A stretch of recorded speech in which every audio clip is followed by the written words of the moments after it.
আসসালামু আলাইকুম এভরিওয়ান, সবাই কেমন আছো? আলহামদুলিল্লাহ, আল্লাহর রহমতে আমরা ভালো আছি।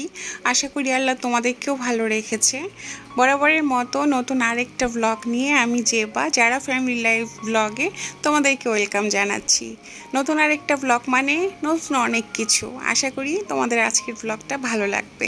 অবশ্যই শেষ পর্যন্ত দেখো আর তোমার অবশ্যই মতামতটা আমাকে জানিও। আর তোমরা যদি নতুন হয়ে থাকো বন্ধুরা, অবশ্যই চ্যানেলটা সাবস্ক্রাইব করে আমার সাথেই থেকো। সো আজকের ব্লগটা কিন্তু সকাল সকালে একদম মাছের বাজার নিয়ে তোমাদের সামনে চলে আসছি। আর তোমরা নিশ্চয়ই থাম্বনেল বা টাইটেল দেখে বুঝেই গিয়েছো আজকে আমার ব্লগটা আসলে কী উদ্দেশ্যে। তো হ্যাঁ, আমার শাশুড়ি আম্মা আসবে, যার কারণে আসলে কিছু বাজার করালাম। আমার শাশুড়ি মা আবার ছোট মাছ এগুলো খেতে পারে না, যার কারণে আসলে বাসায় একেবারে বড় মাছ ছিল না। রাজশাহী থেকে আসার পরে তোমার হচ্ছে যে মাছ শেষ হয়ে গিয়েছিল, তাই ওদের বাবা নিয়ে আসছে কাতল মাছ আর এনেছে হচ্ছে ইলিশ মাছ। একটা ইলিশ কেটে এনেছে আর দুইটা ইলিশ একদম আস্ত এনেছে, কেননা আসলে ইলিশ মাছটা কেটে রাখলে আসলে স্বাদটা কমে যায়। এটা আসলে আমার চিন্তাধারা। গোটা রাখলে মনে হয় যে যখন প্রয়োজন তোমার একটু কেটে নিলাম। আর তোমার হচ্ছে যে সবসময় মাছের বাজার থেকে আমার বড় মাছগুলো কেটে আনা হয়, আর যার কারণে ইলিশ মাছটাও সুন্দর মতো সাইজ মতো কেটে এনেছে ওদের বাবা। তো দুপুরে রান্নার সময় আজকে রান্না করব হচ্ছে যে পুঁই শাক, আর হচ্ছে যে রান্না করব তোমার কাতল মাছ, টাটকা টাটকা যে কাতল মাছ।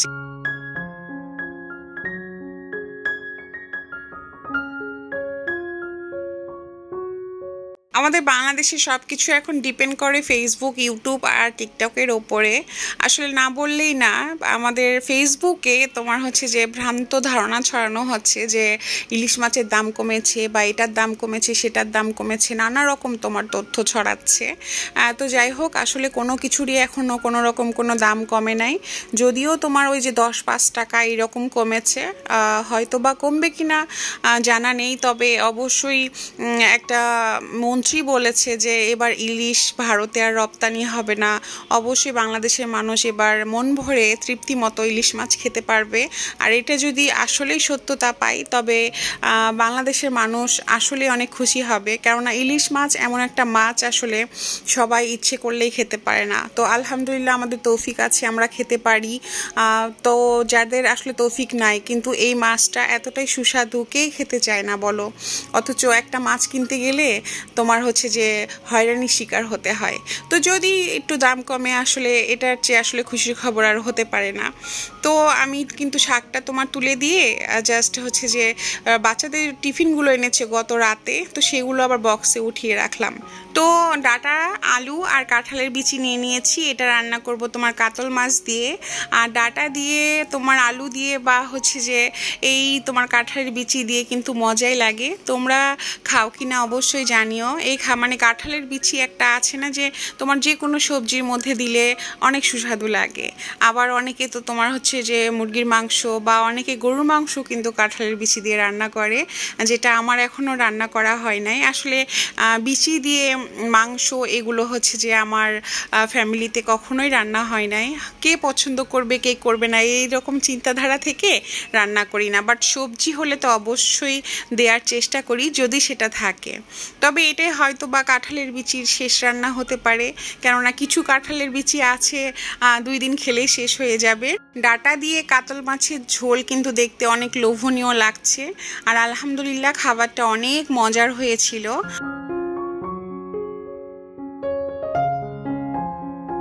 আমাদের দুপুরের খাবারের পরে প্রায় তোমার 4টা-5টা বাজে এইরকম সময়ে আমার 2 বাচ্চা বলছে যে আম্মু খেলার ঘরের দরজা খুলছে না। আসলে তোমার খেলার ঘরে না বাতাসে, জানলা দিয়ে বাতাস এসে তোমার দরজাটা একেবারে লক হয়ে গিয়েছে। মানে ভিতর থেকে কে চাপ দিয়েছিল না করেছিল, আসলে বাচ্চাদের কথা বলা বড়ই দায়ী। আর তাছাড়া এই দরজাটা এমনিতেও বাতাসে আটকে গেলে না আর খোলা যায় না, লক না লাগলেও খোলা যায় না। বাট আজকে এমন লক লেগেছে, ওদের বাবা খুলতে পারলো না, পরে মিস্ত্রি নিয়ে আসা হয়েছে যাতে দরজাটা খুলে দেওয়া হয়। আর এটা হচ্ছে যে সন্ধ্যাবেলা, আজকে রেদওয়ান হচ্ছে ইভিনিং ক্লাসে গিয়েছিল না, ওদের বাবা গিয়েছিল আমার শাশুড়ি মার জন্য ডক্টরের সিরিয়াল দিতে। তো ওদের জন্য আবার হচ্ছে যে স্যান্ডউইচ নিয়ে আসছে, তো ওদেরকে আমি খেতে দিলাম।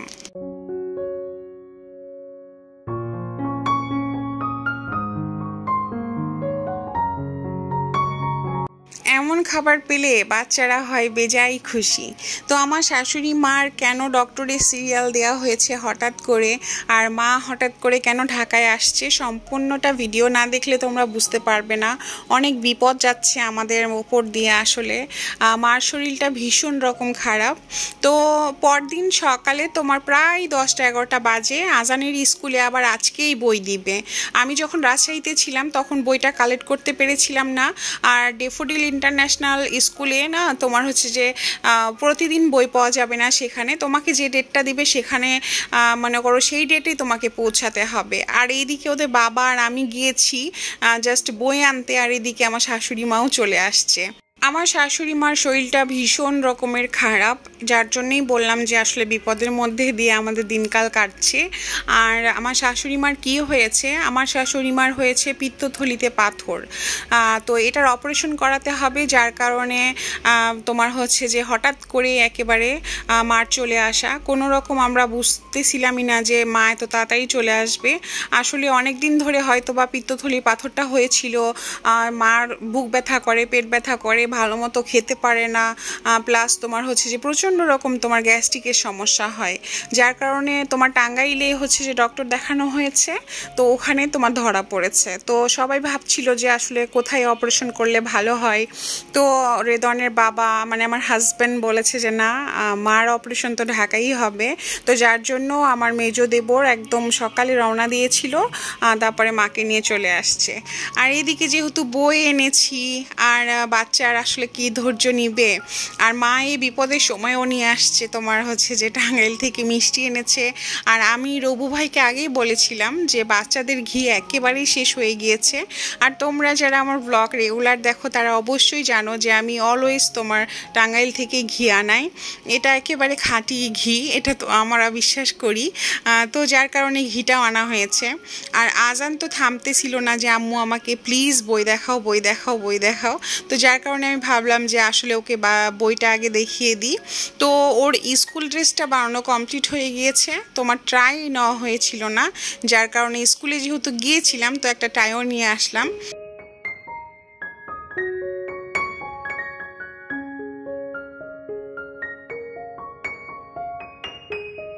নতুন সব কিছু পেতে সবারই ভালো লাগে, আর সেটা যদি ছোট বাচ্চা হয় তাদের তো আসলে আনন্দ প্রকাশটা আরও বেশি করতে পারে তারা। আর নতুন বইয়ের ফিলিংসটা কিন্তু আসলেই অন্যরকম। আর আজান বাবাকে যেহেতু আবার নিউ স্কুলে দিয়েছি, যার কারণে একদম নতুন স্টাইলে নতুন বুকগুলো পেয়ে আমি তো অনেক এক্সাইটেড ছিলাম যে আসলে এই স্কুলের বইগুলো কেমন হয়। তো মানে প্রথমেই দেখে সারপ্রাইজ হয়ে গিয়েছি, এত সুন্দর করে আসলে প্যাকেজিংটা করা হয়েছে। আর এই ক্যাম্ব্রিজ বুকগুলো তুমি বাইরে কোথাও পাবে না, তোমাকে স্কুল থেকেই কালেক্ট করতে হবে, কেননা এই বইগুলো বাংলাদেশে কোথাও পাওয়া যায় না। এগুলো বই সম্পূর্ণটা একবারে বাইরে থেকে আসে। তো বাচ্চাদের খুশির জন্য তোমার কিছু স্টিকার দিয়েছে, প্লাস তোমার হচ্ছে যে মানে স্টিকারের মধ্যেও ছোট ছোট তোমার প্যাডের মতো করে তোমার কিছু শিক্ষণীয় তোমার ABCD বা কালার সব কিছু দিয়েছে। এই জিনিসটা আমার খুবই ভালো লেগেছে। আসলে বাচ্চাদেরকে আকর্ষণ করার মতো এগুলো অনেক টানবে আসলে বাচ্চাদের, যে এখানে কি হচ্ছে সেটা কি হচ্ছে, রঙিন কালারফুল কিছু দেখলেই কিন্তু বাচ্চারা অনেক খুশি হয়ে যায়। তো আমারও খুব ভালো লাগছিল। এই রকম আসলে বই রেদওয়ানদের স্কুল থেকে কখনো দেয় নাই। আর আমার বাচ্চা যেহেতু তানজিমুল উম্মাহ ইন্টারন্যাশনাল তাহফিজে পড়ে, বড় ছেলে, আমার ছোটোটাকেও দিয়েছিলাম। আসলে সেইখানে না ইংলিশের বেসিকটা খুবই কম হচ্ছে, যার কারণে আজানকে ওই স্কুল থেকে মুভ করিয়েছি। আর আলহামদুলিল্লাহ ওখানে হিপস খুবই ভালো হচ্ছে। ওইটা যেহেতু বড় ছেলেটা যেহেতু আসলে ইংলিশ প্লাস হচ্ছে যে হিপস দুইটা একসঙ্গে মিলিয়ে। আর এই ডেফোডিল ইন্টারন্যাশনাল একেবারেই তোমার হিপস না, শুধু তোমার হচ্ছে ইংলিশ মিডিয়াম। তো প্রত্যেকটা বই আমার খুবই ভালো লেগেছে, চমৎকার কিছু। মানে প্রত্যেকটা বই আমি দেখছিলাম যে আসলে কোথাও ভুল আছে কিনা, বা হচ্ছে কোথাও ছিঁড়া টিরা থাকতেই পারে, তাই না? যার কারণে আমাকে মনে করো যেহেতু একটা ডেট ফিক্সড করা থাকে, এর জন্য আমি সব কিছু চেক করে নিলাম, যাতে কিছু ভুল থাকলে আমি মিসদেরকে ইনফরমেশন জানাতে পারি যে হ্যাঁ এটার প্রবলেম হয়েছে বা ওইটার প্রবলেম হয়েছে। সত্য কথা, বইগুলো এনে না আমার খুব টেনশন কাজ করছিল যে এত দিন অপেক্ষার পরে আজানের বই পেলাম, তাও আবার শাশুড়ি মা অসুস্থ, এই রকম পরিস্থিতিতে ওকে আমি মানে পড়াবো কখন বা স্কুলে নিয়ে যাব কখন, এদিকে মানে দুই বাচ্চাকে নিয়ে টানা হেঁচড়া করার মতো সময়, প্লাস একটা বাসায় যদি রুগী থাকে সেই পরিস্থিতিটা না অন্যরকম তোমার কাটে। এটা হয়তো বা তোমরাও আমার সঙ্গে একমত পোষণ করতে পারো যারা হাউস ওয়াইফ, কেননা সব কিছু মেনটেন করা কিন্তু ভেরি ডিফিকাল্ট। বাট হচ্ছে যে আমি একটা বিষয়ে খুবই খুশি হয়েছিলাম, আমি ভেবেছিলাম যে বই এনেছি হয়তো বা তার পরদিন থেকে ক্লাস হবে, বাট মিস আমাকে ইনফরমেশন করেছে যে না, ওদের ক্লাসটা হচ্ছে না, তোমার ক্লাসটা হবে অনলাইনে। তবে অনলাইন ক্লাসটাও যে আমার জন্য খুশির খবর ছিল তা কিন্তু না। একটা রিজন ছিল যে আমার আজান কখনো তোমার এরকম অনলাইনে ক্লাস করে নাই, বাচ্চাটা বসবে কি না বা কি পড়বে না পড়বে, এত ছোট একটা বাচ্চা। আর রেদওয়ান তো অনলাইনে ক্লাস করেছে, সে সব কিছু বোঝে, বাট আজান একেবারেই বুঝবে না, ওইটা একটু প্যারা ছিল। তখন আবার মনে হচ্ছিল যে না, আল্লাহ যা করে ভালোর জন্যই করে, মার একবার অপারেশন হয়ে যাক, তারপরে যখন স্কুল হবে তখন আমি আসলে জিনিসটাকে সুন্দরভাবে হ্যান্ডেল করতে পারবো। তো যেহেতু মিষ্টি দেখেছে, তো আজান মিষ্টি খাবে বললো, তো আমি ওইগুলো তোমার দেখলাম। এদিকে বড় ছেলে বলছিল যে হচ্ছে যে আম্মু কালো মিষ্টি খাবো, কিন্তু ওর দাদু দুইটাই হোয়াইট কালার মিষ্টি এনেছে, কালো মিষ্টি আনে নাই। তারপরে আমি চলে আসছি রান্নাঘরে। তো আজকে রান্না করব হচ্ছে যে ইলিশ মাছ আর কুমড়াটা যদিও ভেবেছিলাম কচি হবে, কিন্তু কিছু তোমার কুমড়ার বিচি থাকে না, সেই রকম বিচি ছিল, তো বিচিগুলো ফেলে দেওয়া হয়েছে। আর ভাবলাম যে যেহেতু কুমড়াটা তোমার একটু 19-20, তো আজকে ইলিশটা একটু হালকা করে ভেজে নিব, তারপরে রান্না করব, যাতে মানে স্বাদটা অনেক সুন্দর আসে।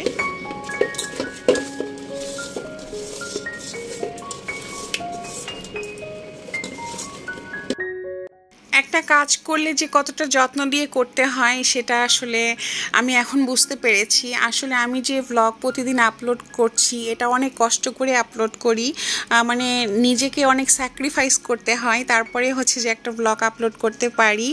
আর এই রকম বিপদের সময় তো আরও খুবই ডিফিকাল্ট। তো যার কারণে আসলে এটাকে আমি মনে করেছি যে এটা আমার দায়িত্ব, বা আসলে এটা আমার একটা কাজ, আর কাজটাকে কিন্তু আমি ভালোবেসেই করছি। আর ভালোবাসা না থাকলে কোনো কাজই ভালো হয় না। তো আশা করব আসলে তোমাদের ভালোবাসাটাও আমি পাবো। একটা ভ্লগের পিছনে অনেক কষ্ট থাকে। সো তোমাদের আজকের ভিডিওটা এখন পর্যন্ত যারা দেখেছো, আমি আশা করব যে তোমাদের ভালো লেগেছে। অবশ্যই একটা লাইক দিও, তোমার একটা লাইক আরও কিছু মানুষের কাছে আমার ভিডিওটা যেতে হেল্প করবে। আর যদি খুবই ভালো লাগে অবশ্যই চ্যানেলটা সাবস্ক্রাইব করে আমাদের সাথেই থেকো। আর অবশ্যই তোমাদের মতামতটা আমাকে জানিও যে আমার ব্লগটা কেমন হলো। আমি যে আমার ব্লগটাকে আছে না যে যত্ন দিয়ে করার চেষ্টা করি তা কিন্তু না, আসলে আমার কাছে আমার পরিবার, সংসার, আমার স্বামী, আমার বাচ্চা কাচ্চা, আমার শাশুড়ি, সব কিছুকেই আমি সমানভাবে করার চেষ্টা করি, যতটুকু আসলে পারি আমি মন থেকে করার চেষ্টা করি।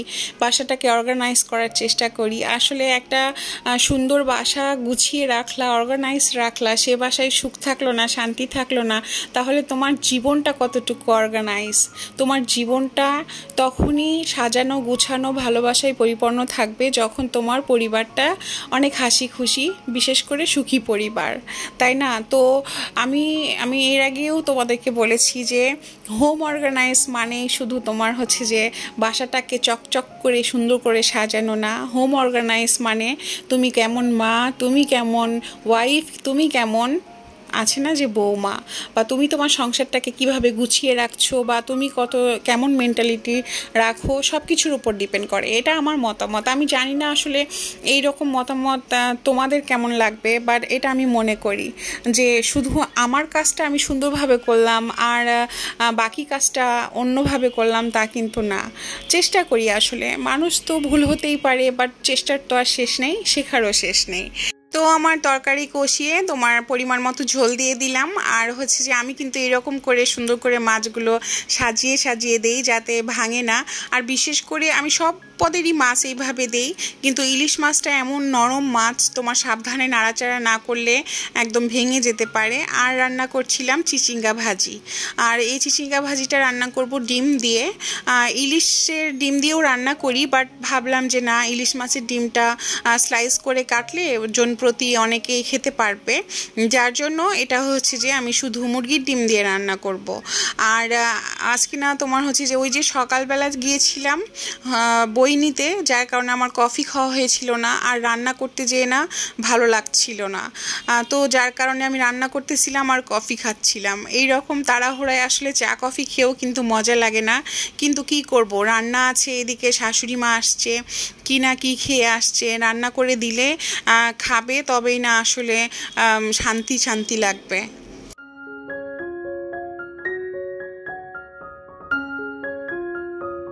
সকালে যখন স্কুলে গিয়েছিলাম তখন থেকে আসলে গুড়ি গুড়ি বৃষ্টি হচ্ছিল, আর বাইরে কিন্তু বৃষ্টি হচ্ছে। আর আমি ভেবেছিলাম যে আমার শাশুড়ি মারা আস্তে আস্তে হয়তো বা দুপুর হবে, মারা যেহেতু তাড়াতাড়ি চলে আসবে, এটা আমার কল্পনার বাইরে ছিল। তারপরেও আসলে তড়িঘড়ি করে আমি 2টা তরকারি রান্না করেছি, আলহামদুলিল্লাহ।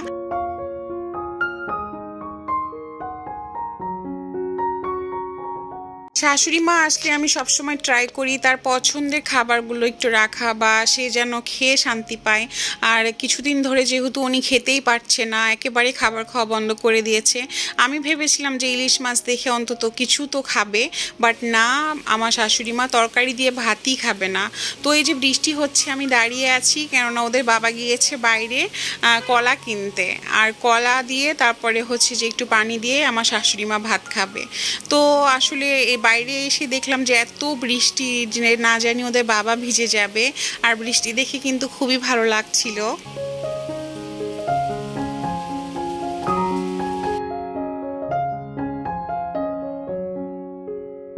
তো এই যে কলাগুলো এনেছে বৃষ্টিতে ভিজে ভিজে, আর গরম ভাতের সাথে এখন আমার শাশুড়ি মা খাবে কলা দিয়ে ভাত। তোমরা যারা আমার ব্লগটা দেখছো অবশ্যই আমার শাশুড়ি মার জন্য দোয়া করো, উনি যেন ভালোভাবে সুস্থ হয়ে যায়, আল্লাহ যেন ওনাকে সুস্থতা দান করে। আর এটা হচ্ছে যে ওই যে কলা আনতে যে ওদের বাবা ব্রেড এনেছে, আর ব্রেডটা আমার দরকারও ছিল, আমি ভেবেছিলাম যে আজকে একটু পুডিংও বানাবো। তো ব্রেড দেখে আর তোমার খাবার খাবে না, সে জেলি দিয়ে ব্রেড খাবে, যার কারণে আজানকে আমি ব্রেড দিচ্ছিলাম। বিশেষ করে আমার 2 ছেলেকে আপনি ভাত বাদে সব কিছু দিবেন, সেগুলো তাদের খুবই মজা লাগে, ভাতই মজা লাগে না। মানে ভাত খাওয়ানোর সময় জোর করেই খাওয়াতে হয় তাদের 2 ভাইকে। আর আমার পুডিংটা আসলে আমি এই যে ক্যারামেল করে রেখেছি, আর পুডিংয়ের সব কিছু তোমার একসঙ্গে ব্লেন্ড করেছি। আর যারা নতুন তাদের মানে উদ্দেশ্যে বলতে চাই যে আমার চ্যানেলে কিন্তু অবশ্যই পুডিং রেসিপি আছে, আলহামদুলিল্লাহ আমি একটু ভালো পুডিং বানাই।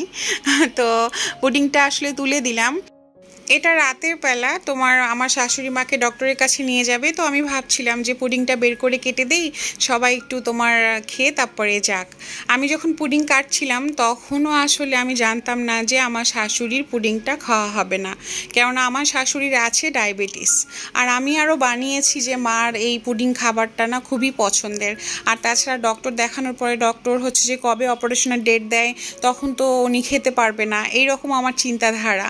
বাট যখনই আমি পুডিংটা কেটে নিয়ে আমি ওদের বাবাকে দিলাম, তারপরে মাকে দিতে গেলাম, রেদওয়ানের বাবা বলে কি যে না, মাকে পুডিং দিও না, যেহেতু ডায়াবেটিস আছে, আর তার উপরে আমার শাশুড়ি আমার প্রচণ্ড রকম গ্যাস্ট্রিকের সমস্যা হচ্ছে, সো অপারেশনের আগে বা ডক্টর কি বলে না বলে তার আগে এই রকম মিষ্টি জাতীয় খাবার একেবারেই খাওয়ানো যাবে না।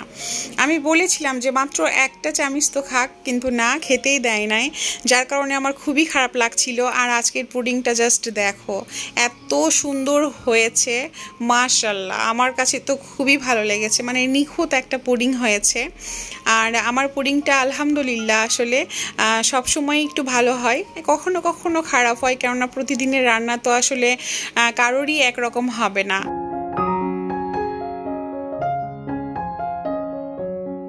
তবে পুডিংটা হচ্ছে যে সবাই খেলো, মা খেতে পারলো না, এই জিনিসটা আমার খুবই খারাপ লেগেছে। কেননা আমি স্পেশালভাবে মার জন্যই বানিয়েছি। মা হচ্ছে পুডিং, কেক এগুলো পছন্দ করে, বা কফি বা আইসক্রিম এগুলো খুব পছন্দ করে। তো এটা ডক্টর দেখানোর পরে অনেক রাতে এটা মা আসছে, অনেকগুলো টেস্ট দিয়েছে, এক্সরে দিয়েছে, যেটার হচ্ছে রিপোর্টটা হচ্ছে কালকে দিবে। তারপরে ডিসাইড করবে আসলে মার অপারেশনটা কবে হবে। তো আশাবাদী যা কিছু হবে ভালো হবে, আল্লাহ ভরসা। তো মা এখানে বসেছিল আর দেখছিলাম যে আসলে কী রকম কষ্টে আছে উনি। খুবই খারাপ লাগছিল যে এই বিপদটা মুক্ত হলে উনিও বেঁচে যায়, আর হচ্ছে যে শান্তি মতো খাবারটা খেতে পারে বা চলাফেরা করতে পারে। তো যাই হোক, আমার ব্লগটা কিন্তু আজকে এ পর্যন্তই ছিল। আমি জানি না তোমাদের সঙ্গে যতটুকু শেয়ার করলাম তোমাদের কেমন লেগেছে, অবশ্যই জানিও। তো তোমরা ভালো থেকো, আমাদের জন্য দোয়া করো। আজকের জন্য আল্লাহ হাফেজ।